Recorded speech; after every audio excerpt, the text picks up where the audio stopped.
이제 658페이지 함수 포인터와 보이드 포인터 이런 말이 나왔는데요.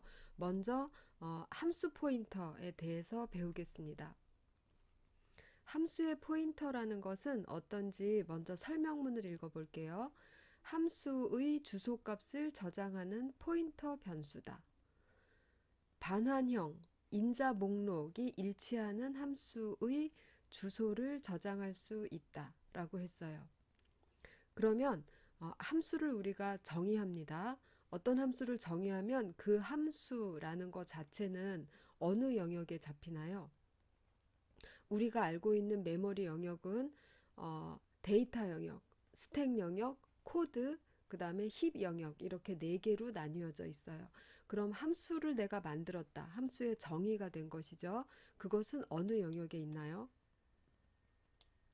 코드 영역에 있겠죠. 이렇게 그리지 말고 이렇게 그리도록 합시다. 함수가 이렇게 메모리상에 어떤 부분을 길게 차지하고 있어요. 코드 영역이겠죠. 그리고 여기에는 이름이 붙어 있죠. 함수 이름, 네임이라고 하죠. 한글을 쓰기는 너무 힘드니까 함수 이름이 붙어 있습니다.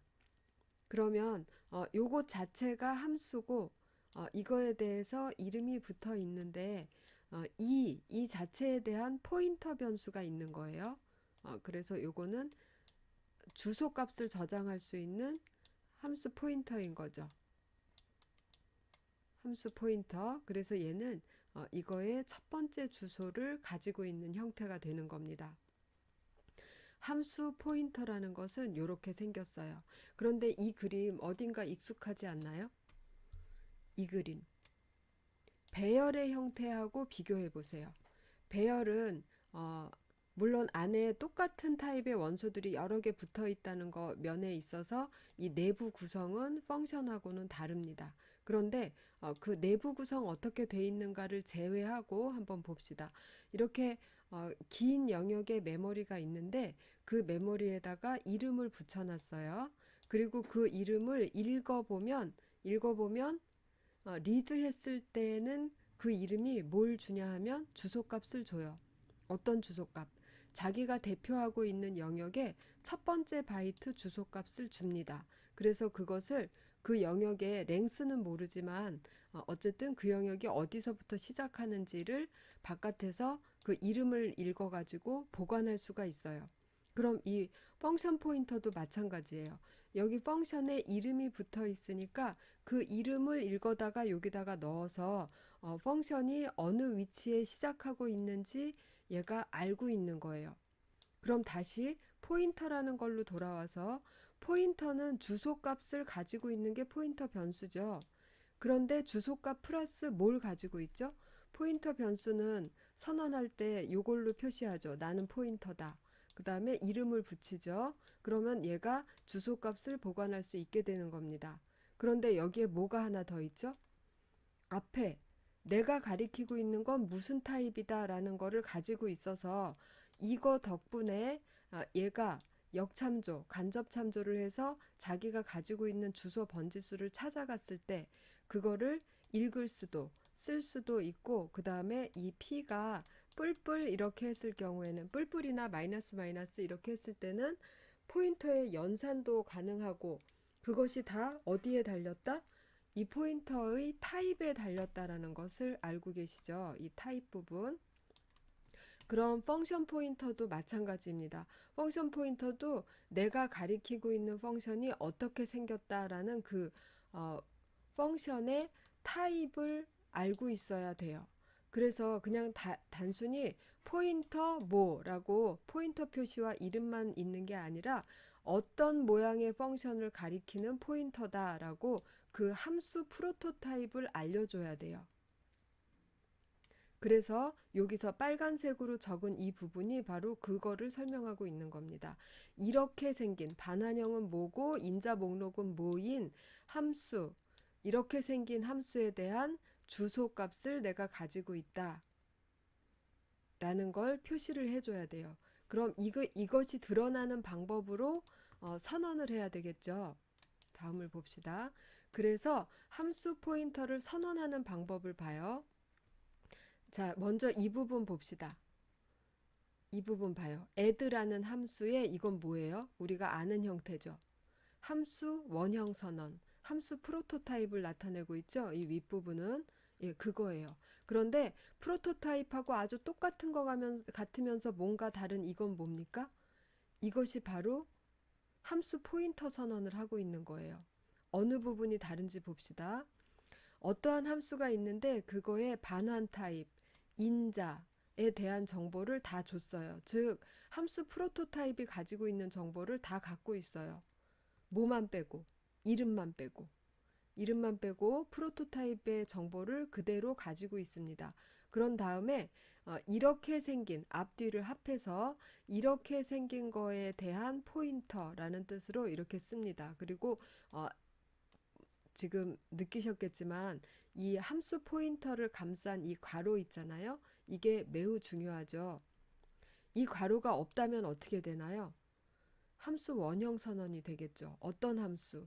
이러한 인자를 받으면서 보이드 포인터 타입을 반환하는 함수의 프로토타입, 몸체가 없으니까 함수의 프로토타입이 되는 것이죠.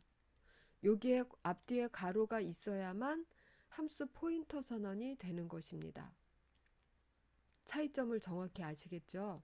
예, 이것은 함수 원형 선언. 여기서 가로를 뺐을 때는 보이드 포인터를 반환하는 함수 원형 선언. 괄호를 넣었으니까 함수 포인터 선언. 이렇게 된 것이에요. 그럼 이 함수 포인터라는 거는 어떤 값을 보관하고 있다가 사용도 할 수 있어야 되잖아요. 예. 보관하고 있다 사용도 할 수 있어야 돼요. 그러면 이 함수 포인터 pf1이 보관할 수 있는 함수의 형태는 어떻게 생겼다라는 거 여기서 딱 드러나죠. 보이드를 반환하고 더블 포인터 하나, 더블 타입 두 개를 인자로 받는 이러한 모양의 함수만 여기에다가 보관할 수 있어요. pf1에다가. 그리고 보관한다라는 건 써먹기 위해서 보관하는 거죠. 그럼 함수 포인터를 사용한다라는 건 뭐예요? 사용한다라는 건 함수를 호출한다는 얘기예요. 콜, 예, 호출한다는 얘기예요. 그래서 이걸로써 이렇게 선언된 함수 포인터에다가 실제 함수 주소를 보관하고 또 그 보관된 주소를 이용해서 그 함수를 호출하는 방법을 보도록 할게요.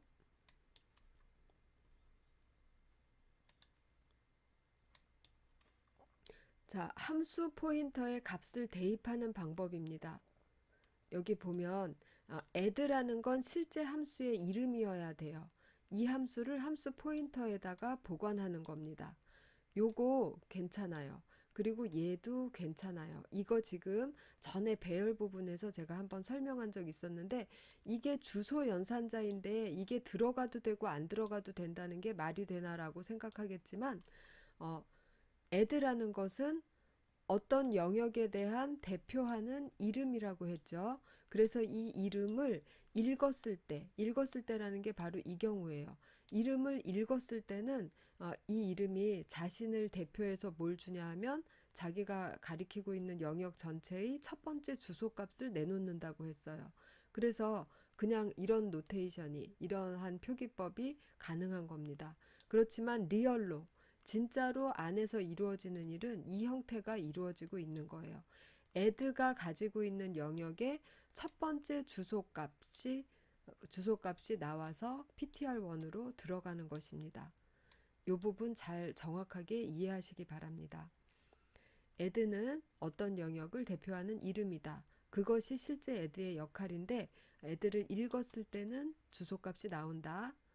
그래서 이 두 개가 똑같은 결과로 다 사용 가능이 되는 것입니다. 그런데 주의해야 할 것은 요것을 주의해야 되죠. 예, 이 함수 포인터를 사용하는 데 있어서는 함수 프로토타입하고 헷갈리는 거 선언할 때, 그 다음에 대입할 때 이렇게 함수 호출하고 헷갈리게 쓰는 거, 이 부분을 주의를 해서 쓰셔야 됩니다. 이렇게 하게 되면 이거는 add라는 함수를 호출하고 그 반환값을 pf1에다 넣는다라는 함수 호출이 되는 것이죠. 예, 그래서 이렇게 쓰면 안 되고 반드시 위에 두 개 중에 하나를 선택해서 대입합니다. 그럼 대입한 것을 이제 사용하러 가요. 함수 호출을 하러 갑니다. 호출할 때는 그냥 pf1하고 이렇게 pf1 자체가 그냥 함수 이름인 것처럼 사용하시면 돼요. 이거 하나는 만족하죠. 간단하기 때문에. 예, 간단합니다. 그냥 내가 함수 포인터를 갖고 있다라고 하면 그 함수 포인터 이름을 보통의 함수 이름처럼 사용해서 호출해 주시면 됩니다. 그럼 이제 함수 포인터란 무엇인가?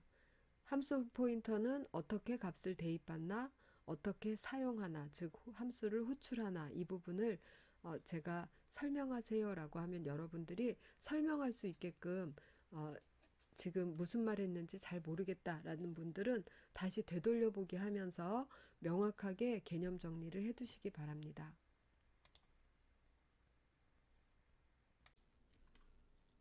이제 661페이지에 실습 예제 14-12를 보려고 하는데요.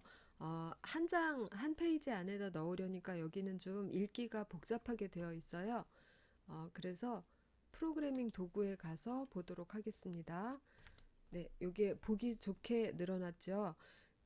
함수 포인터 사용 부분이기 때문에 이렇게 이게 지금 함수 포인터죠. 함수 포인터를 사용해야 되는 경우는 어떤 경우냐 하면 같은 프로토타입의 함수가 여러 개 있을 때만 함수 포인터가 필요하겠죠. 같은 프로토타입에 지금 이 함수하고 이 함수하고 이름은 다르지만 프로토타입이 동일하죠. 프로토타입이라 함은 반환값과 인자가 일치해야 됩니다. 반환값은 한 개이기 때문에 그냥 반환값만 일치하면 되고 인자가 일치한다라는 것은 세 가지라고 했죠. 인자의 개수, 타입, 순서가 일치해야 됩니다. 그거를 다 지키고 있기 때문에 이 함수하고 이 함수는 프로토타입이 같은 함수예요. 그래서 이 함수의 함수 포인터를 만들어야 되겠다라고 하면 어떻게 해요? 이거를 그대로 함수 헤더 부분을 그대로 복사합니다. 그런 다음에 이 이름 부분을 이렇게 바꿔요. 포인터라고 해서 p 펑션 이렇게 선언을 하시면 그러면 이렇게 생긴 함수의 함수 포인터가 선언이 되고 그거의 이름은 pfn 이렇게 되는 것입니다. 똑같은 방법으로 지금 여기 메인 함수에서 그런 방법으로 pf라는 함수 포인터를 만들었어요. 모양으로 보건대 add나 subtract 중에 하나를 가리킬 것 같죠. 그런데 선언하면서는 일단 null이라고 초기화를 했습니다. 그리고 이 두 개의 이제 하는 일을 잠깐 봅시다. 이거는 함수 포인터랑은 상관없지만 x, y를 더해서 상위, 즉 자신을 콜하는 함수에서 잡아놓은 더블 타입의 변수에다가 합을 넣어주고 이거는 차를 넣어주고 이렇게 하는 함수예요. 그래서 두 수의 합 또는 차를 넣을 세 개의 더블 변수를 메인 함수에서 잡아놨습니다. 미리. 그 다음에 사용자로부터 m하고 n을 채우게 했어요. 그 다음에 여기 봅시다. pf가 먼저 add를 가리키게 했어요. 그리고 pf를 이용해서 호출합니다. 즉 add 함수를 호출했죠. 그런 다음에 지금 pf하고 add하고 같은 값인지 한번 보는 겁니다. pf는 %p, add는 %p 하면서 pf, add 이렇게 줬어요. 결과가 두 개가 같은 값이 나와야 되겠죠. 그리고 실제로 add 함수가 분리웠는지 확인하기 위해서 mn은 안 바뀌었겠지만 result 값을 확인합니다. 그래서 add 된 것을 확인하고 다시 pf에다가 subtract를 대입했어요. 즉 pf가 다른 함수 영역을 가리키게 했어요. 그런 다음에 똑같이 지금 이 부분이 똑같은 게 핵심이에요. 자, 같은 문장을 썼는데 여기서는 add 함수가 호출되고 여기서는 subtract 함수가 호출된다라는 게 지금 이 예제가 보이는 핵심입니다. 그래서 이번에는 pf하고 subtract하고 같은 값인지를 이 printf문으로 확인합니다. 그 다음에 진짜 subtract 함수가 호출돼서 result 값이 차로 차에 해당하는 값이 나왔는지 확인을 하고 있습니다. 실행 한번 해볼게요.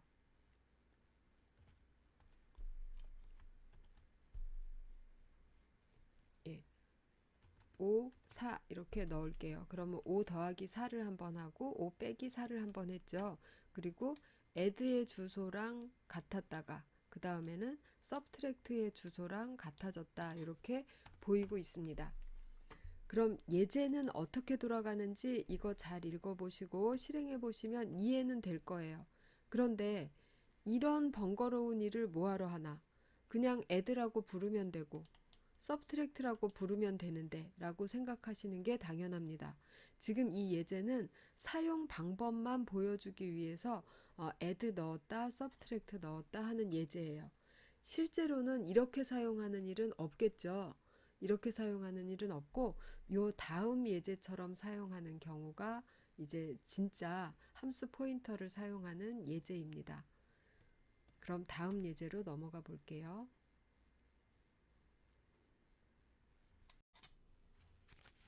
다음은 실용적인 예제, 실용적인 함수 포인터 사용의 예제를 배우기 위해서 663페이지 함수 포인터 배열 부분이 나왔습니다.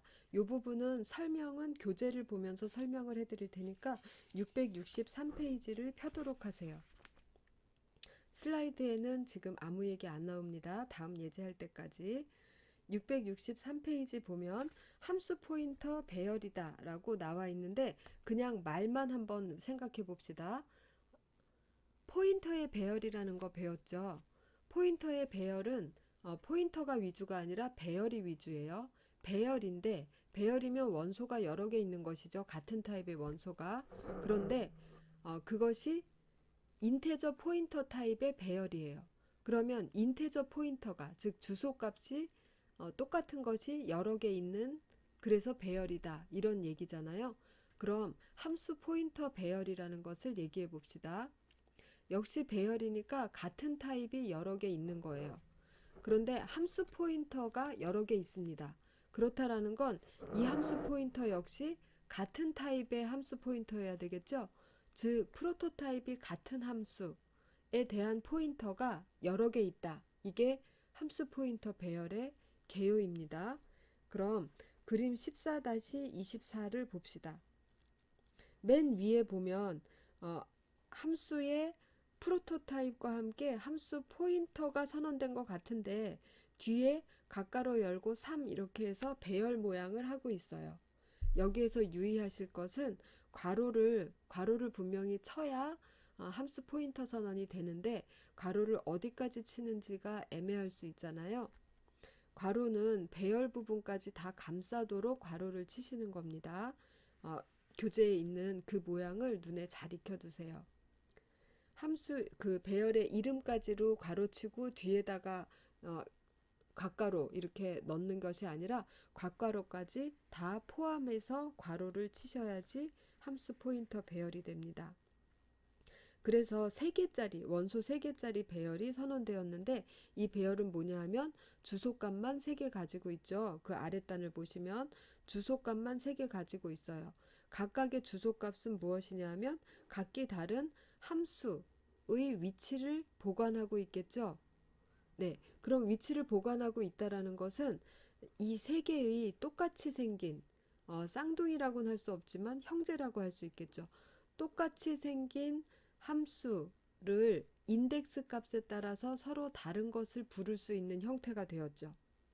즉 어떤 바깥의 조건에 의해서 2번이 되었어요. 그러면 세 번째 함수를 부를 수가 있겠죠. 인덱스 값으로 2를 줘서 함수 포인터 배열한테 네가 가지고 있는 세 번째 함수를 호출하겠다. 이런 식으로 할 수가 있게 되었죠. 그런 형태를 갖추게 된 게 함수 포인터 배열입니다.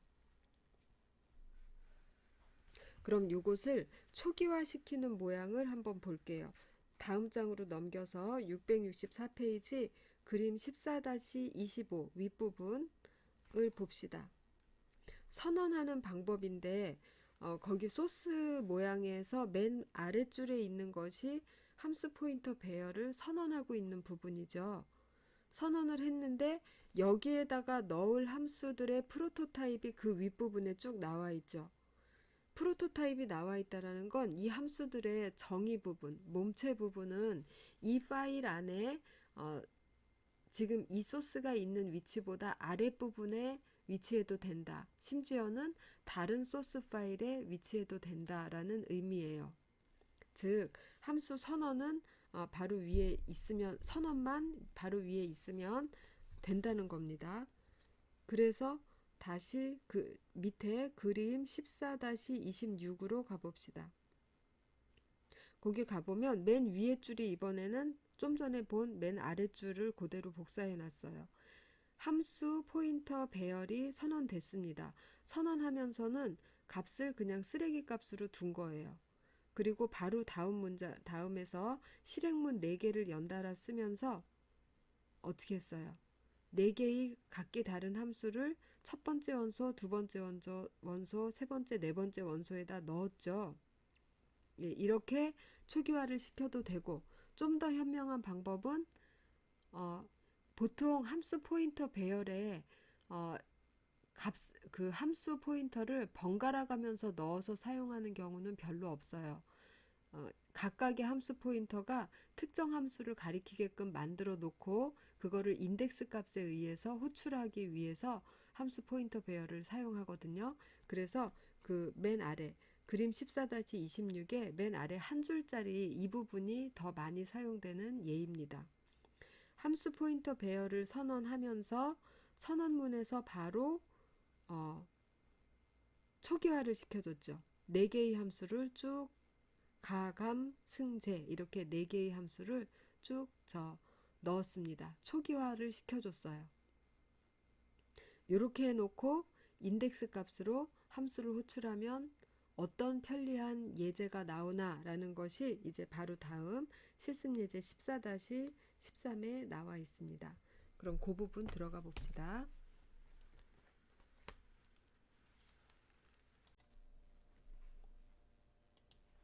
자, 이제 664페이지 실습예제 14-13을 보겠습니다. 조금 더 근접한 실사용 예에 해당되는 예제예요. 오퍼레이터를 어떻게 사용할 것인가를 여기다 적어놨습니다. 적어놓고 그 다음에 이게 바로 대망의 함수 포인터 배열이고 내가 어떤 모양의 함수를 보관할 수 있는지 이렇게 함수 프로토타입을 보여줬어요. 똑같은 프로토타입인 4개의 함수가 있어요. 그거를 좀 전에 이게 더 낫다라고 얘기한 방식으로 선언하면서 4개를 초기화했습니다. 그리고 입력받을 값, 결과를 저장할 값을 각각 장소를 변수로 마련을 했습니다. 그래서 mn을 사용자로부터 입력받은 다음에 forloop를 돌면서 i를 어디다 썼나 봐야 되겠죠? i를 어디다 썼나 봤더니 이 함수 포인터 배열에 원소 값을 액세스하는데 썼어요. 즉 forloop 안에 있으니까 4개의 함수를 차례대로 부른다라는 것이죠. 그러면 똑같은 이 문장으로서 어쩔 때는 add 부르고 어쩔 때는 subtract 부르고 이런 식으로 된다라는 거죠. 그래서 각각의 호출된 결과물을 이렇게 보이고 있습니다. 어떤 연산 는 결과는 이거 이렇게 보이고 있죠. 이게 필요한 이유를 아시겠죠? 이게 필요한 이유는 지금 현재 그냥 그 결과에 대한 설명을 하는데 첫 번째 연산은 플러스니까 이 플러스라는 기호를 보이고 싶은 거예요. 그래서 여기다가 기호까지 같이 친절하게 보여주기 위해서 사용됩니다. 컨트롤 F5 해볼게요. 2개의 실수 5, 4 이렇게 입력하면 첫 번째는 더하기, 빼기, 곱하기, 나누기 이렇게 보여줍니다. 그리고 여기 제가 지금 찝은 이 4개의 기호는 어디에 있는 것이었죠? 여기에 등록된 것을 지금 인덱스 값에 의해서 이렇게 뽑아서 보여주고 있는 겁니다. 어떻게 활용하는지 아시겠죠? 네, 잘 이해하셨으리라고 생각합니다. 그러면 이 예제를 수정해서 이렇게 사용할 수도 있겠죠. 사용자 입력이 예를 들어서 5.5 더하기 뭐 1.3 이렇게 했다라고 하면 여러분들이 스캔F로서 지금은 값을 어, 더블 값 두 개만 입력받았는데 더블 하나, 캐릭터 하나, 요 부분은 스트링으로 받는 게 편리하겠어요. 캐릭터로 받으면 그 버퍼 사용하는 방법이 달라서 %s로 받기를 어, 권장합니다. 그 다음에 %-lf로 이렇게 해서 세 개의 사용자 입력을 받아서 중간에 낀 요거 %s로 받았으니까 문자열에 들어가 있을 텐데 그 문자열 중에 첫 번째 문자를 꺼내 보면 여기에 이거 네 개 중에 하나가 들어있다라는 거죠. 그러면 이거의 결과를 내기 위해선 어떻게 해야 됩니까? 먼저 이 기호를 여기 OP라는 곳에서 찾아야 되겠죠. 이거는 이거일 수도 있고 이거일 수도 있고 이거일 수도 있다는 겁니다. 그럼 만약에 이게 들어왔다라고 하면 이 문자를 OP 안에서 찾습니다. 쭉 뒤로 가면서 그럼 0 아니고 1 아니고 2에서 찾았죠. 그럼 찾았으면 OP의 2번째 함수를 부르면 결과값이 곱셈 결과값이 나오게 되겠죠. 그래서 그 결과를 이렇게 보여주시면 됩니다. 당연히 for loop는 없애고요. 예, 그렇게 하면 이러한 형태의 이러한 형태의 과제를 수행을 하실 수가 있을 거예요. 제가 다시 과제에다가 자세한 설명을 넣어 드릴 테니까 이러한 형태, 지금 제가 과제로 내는 이 형태가 함수 포인터를 사용하는 실제 지금 이것보다도 더 실예에 가까운 예제입니다. 그러니까 이 부분을 보시고 잘 변형시켜서 이 과제를 해결하시기 바래요.